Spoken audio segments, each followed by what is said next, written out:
Les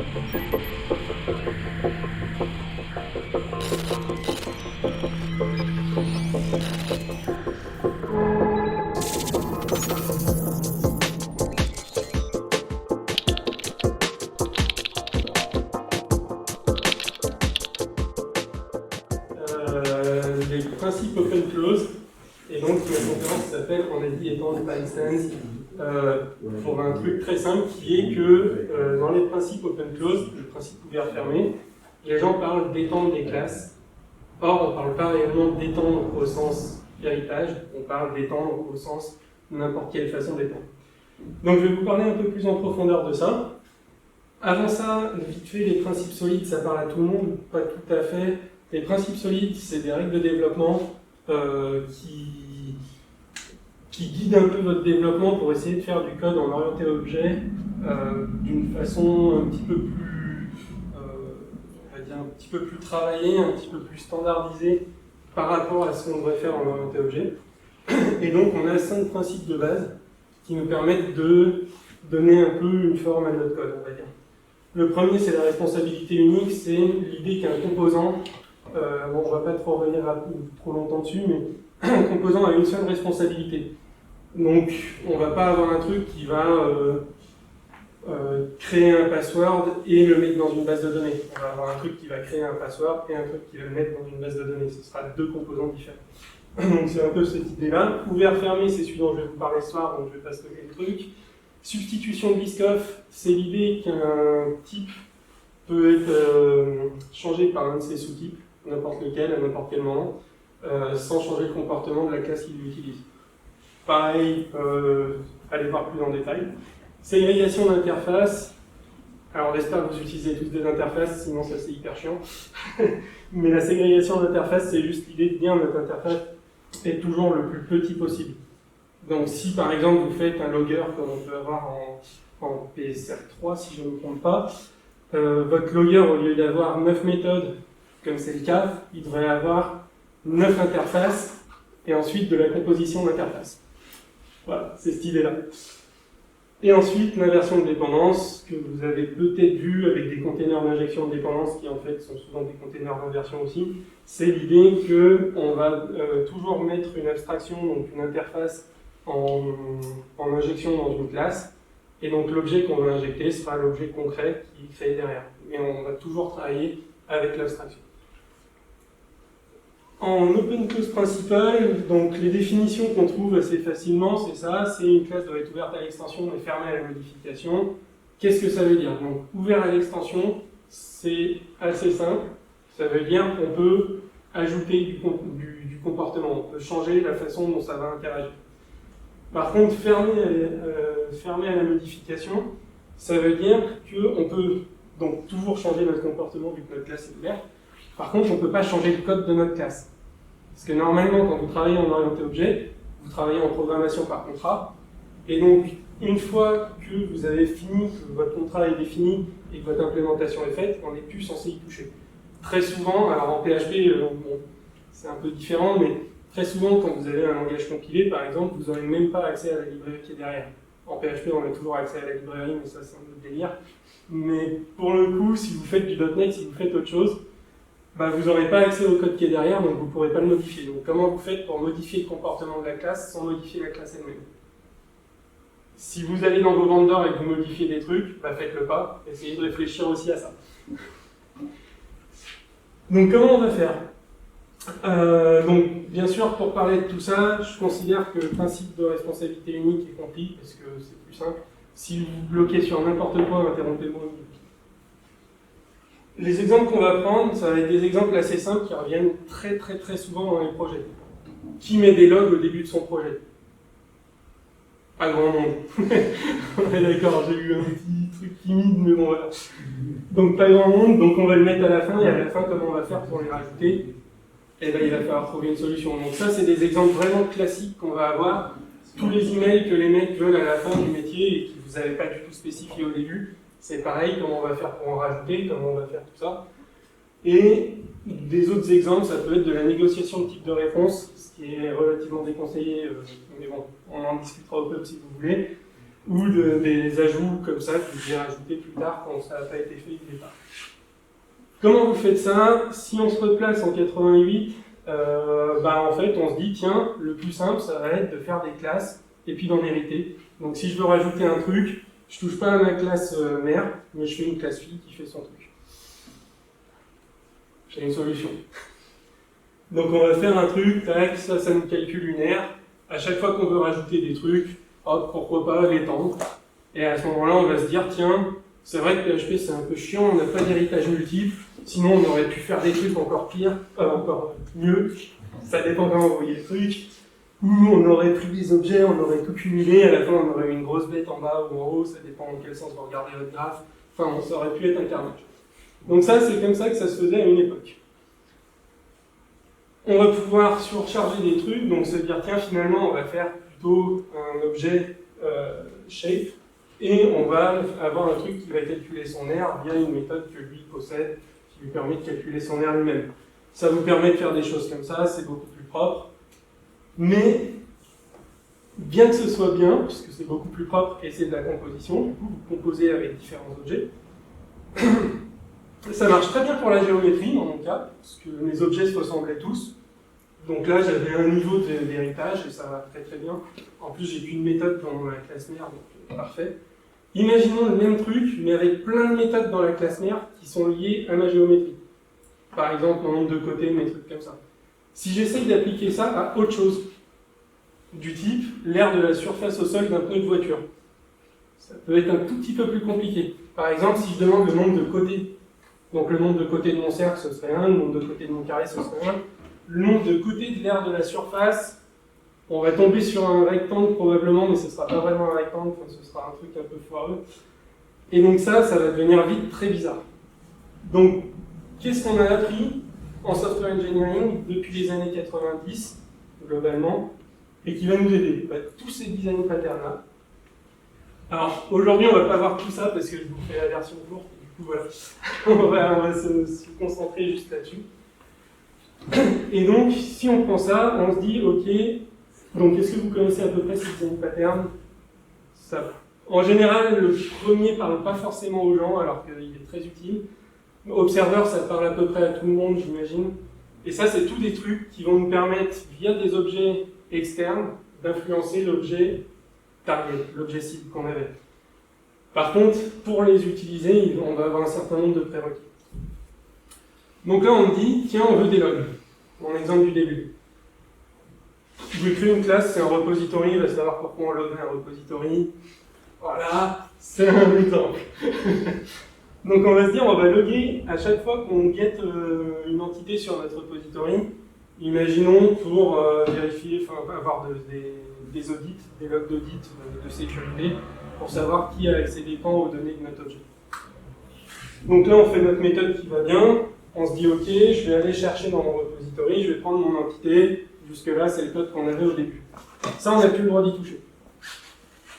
Donc comment on va faire? On va dire, ok, première stratégie qu'on a vue, je vais étendre mon repository. Et là, c'est super cool. Je l'étends, je lui passe un logger, ça veut dire que bon, maintenant, j'ai un héritage un peu foireux. Là, j'ai de la chance. Mon constructeur, il prenait rien avant, donc je suis même pas obligé d'appeler mon parent. Normalement, je devrais appeler le parent. S'il avait eu des objets dedans, ça ferait que j'aurais un constructeur à rallonge. Ce serait un désastre total. Là, on est dans une version où on a quand même beaucoup de chance. Notre logger, il accepte juste comme ça d'avoir son truc. Là, il appelle la méthode parent, il fait ce qu'il a à faire autour. Pour ceux qui connaissent le décorateur, vous voyez où je veux en venir. Ça commence à ressembler à quelque chose, mais en moins bien. Et donc, à la fin, on retourne notre instance qu'on allait récupérer. Pour l'appel, ça va, c'est assez simple. Et du coup, j'ai bien mes logs et j'ai bien pas modifié ma classe d'origine qui est celle-là. Donc on peut se dire, ok, ça va, ça a l'air cool. Mais c'est pas si cool que ça. Pourquoi c'est pas si cool? Parce que le décorateur, il marche pas comme ça en fait. Et c'est là où toute la littérature vient vous aider. Le décorateur, il marche à peu près comme ça, sauf qu'il marche avec de la composition.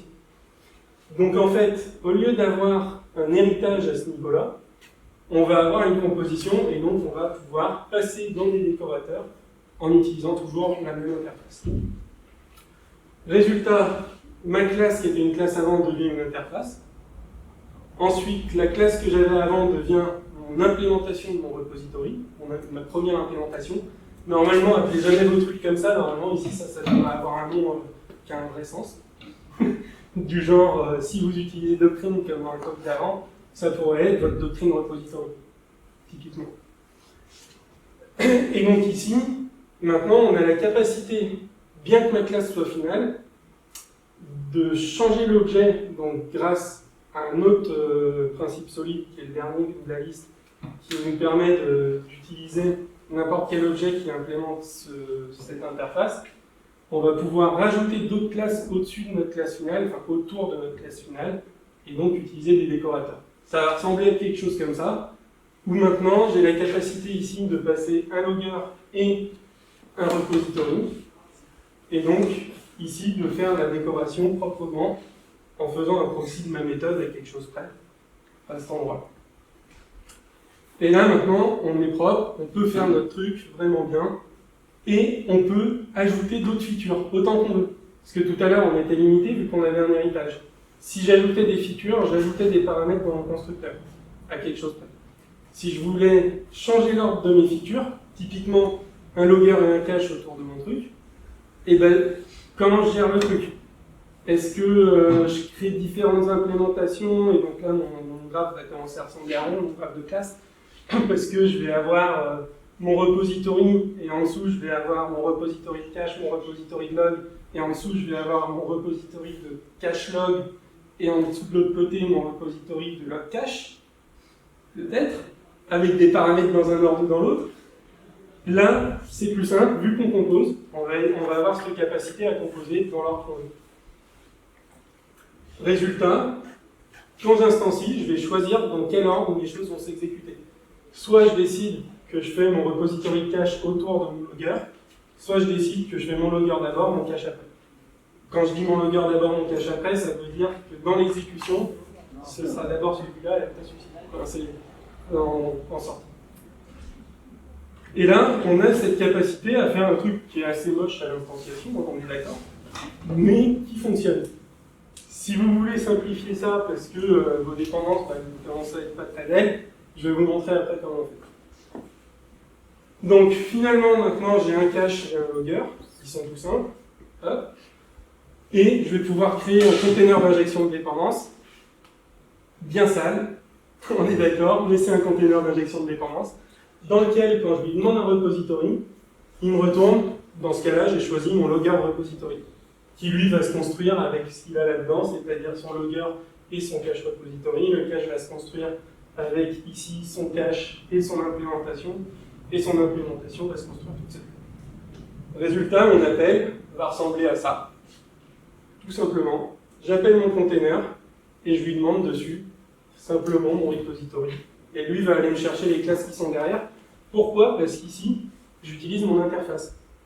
Et donc tout le wiring à ce moment-là va se faire juste grâce à cette ligne-là qui me dit ce que je vais mettre en face. Si vous utilisez du Symfony, du Laravel ou n'importe quoi d'autre, vous pouvez faire un alias pour ça, ça marche très bien. Si vous utilisez du Symfony, je vous montrerai encore un truc après. Donc, ça, pour le coup, c'est le principe D de Solid. Donc, c'est pas le D, c'est le I, l'inversion de dépendance. Si c'est le D, dépendance inversion. Et voilà. Est-ce que tout le monde fait du Symfony? Vite fait. Pour de vrai, j'ai regardé les stats, pas tant que ça, mais bon, ça marche. J'avais besoin que tout le monde fasse du Symfony pour cette talk, donc j'ai décidé ça. Pour simplifier. Si vous faites du Symfony, vous prenez votre skeleton, n'importe Twix que vous avez envie.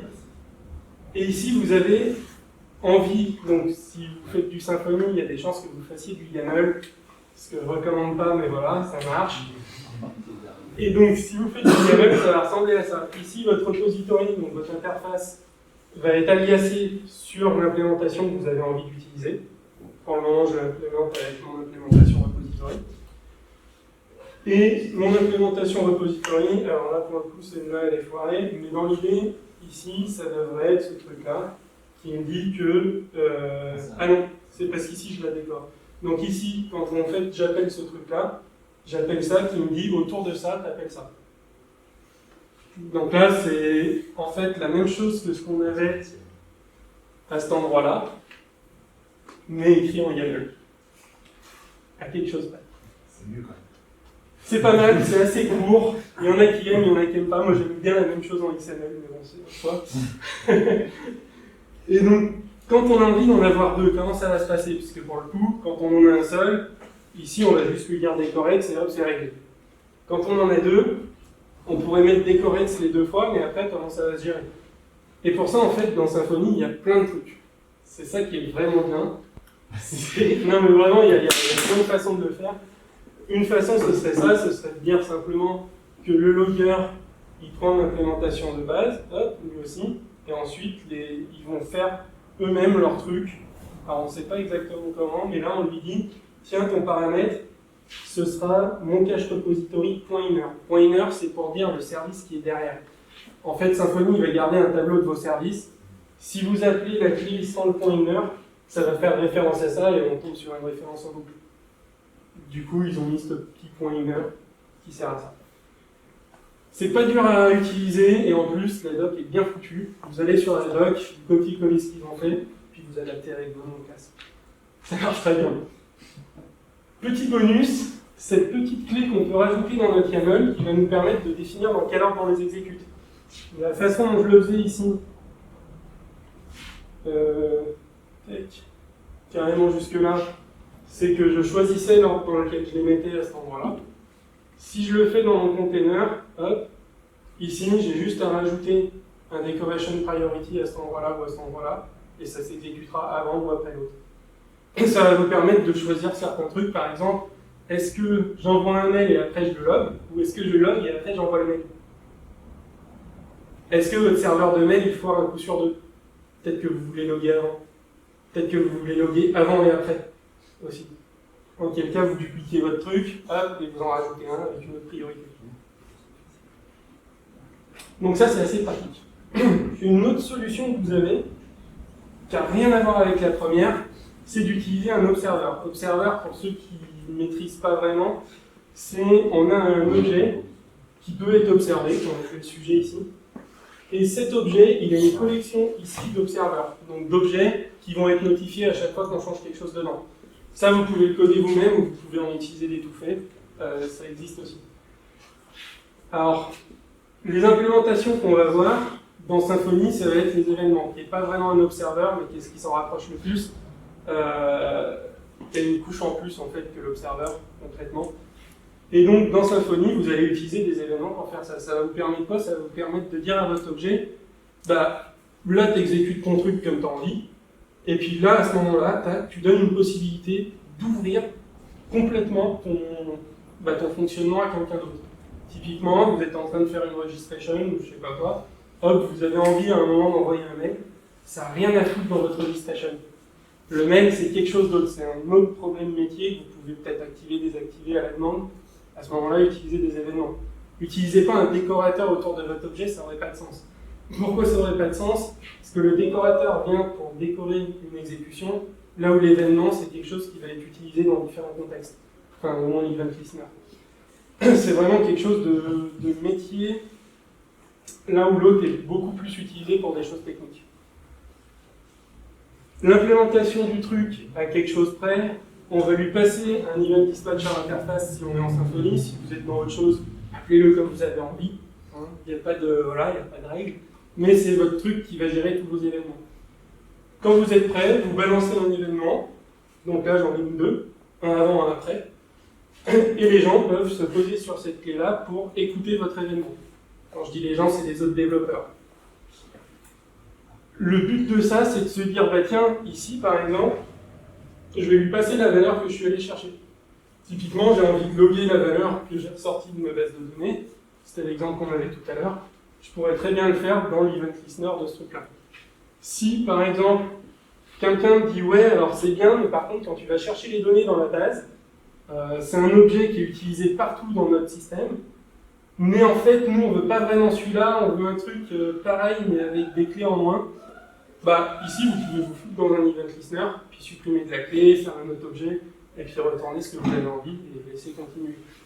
Donc ça peut être intéressant. Ça peut aussi être confus si c'est pas documenté.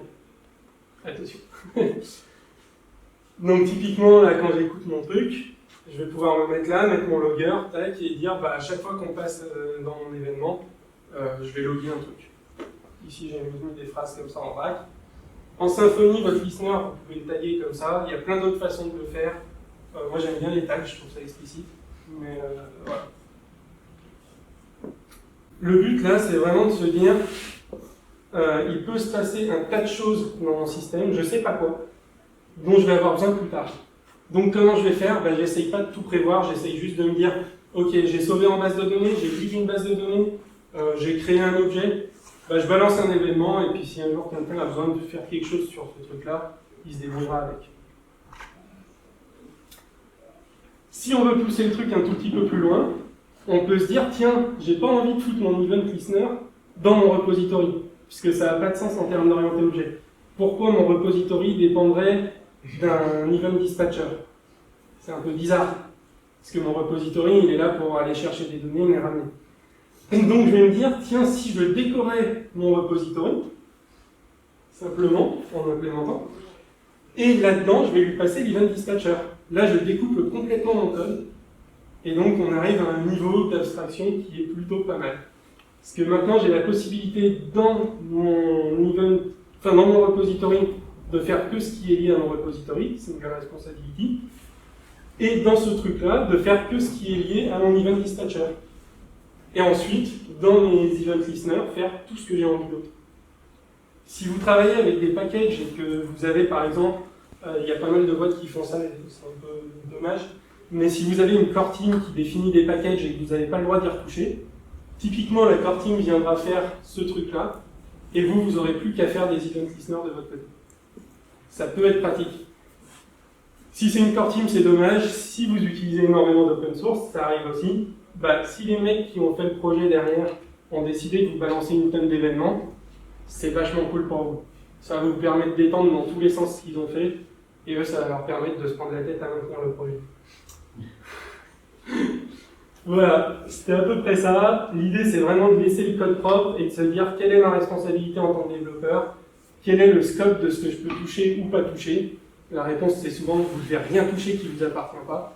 Et quand on pense ne vous appartient pas, une classe que vous avez terminée, elle ne vous appartient plus. Elle appartient à votre code base. Donc vous la touchez plus. Donc en fait, il n'y a rien qui vous appartient. Comment vous faites pour travailler avec? Voilà. C'était tout. Si vous avez des questions...